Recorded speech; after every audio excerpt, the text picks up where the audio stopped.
This episode on Lance's Little Pot Pet Projects. Little pot. What's going on with glasses, zip ties, a corky, some pliers, and a big yellow mystery pail with something inside. What's inside, ghortlahs? Rose doesn't know. Ruba, what's inside? Ruba doesn't know. You'll find out. Stay tuned. I'm going to work on it now, and I'll show you what I get. Bird bath coming up. I could not get that top one to drain. Well, it's draining now. That's not draining at all. So, ye old trusty. And we come on in here, and we get back here.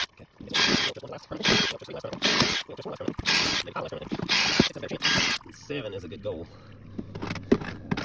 Yeah, super nice. The water feature, it's now going to become our bird feeder. Oh, feeder. That's okay. That's why we have hands. So we can undo. Yeah, Daddy's undoing. Are you watching Daddy undo? Do you want some seeds? You can try some. Try some, Rosa. Go ahead. Try some here. Want to try some? Try some. Is that buzzing? Is that buzzing bird seed? Try some, Ruba. Try some more. Go ahead. Oh, lick it. It's good. It's good. I'll try it. Let me try it. Let's Daddy try it. You ready? You ready? What Daddy try it? Here, try it, Ruba. You like it, Ruby? Rosa, you like it? They like it. The birds like it. But a retired water feature does make a great bird feeder bird bath combination. Ta-da! This little Lance's Little Pot Projects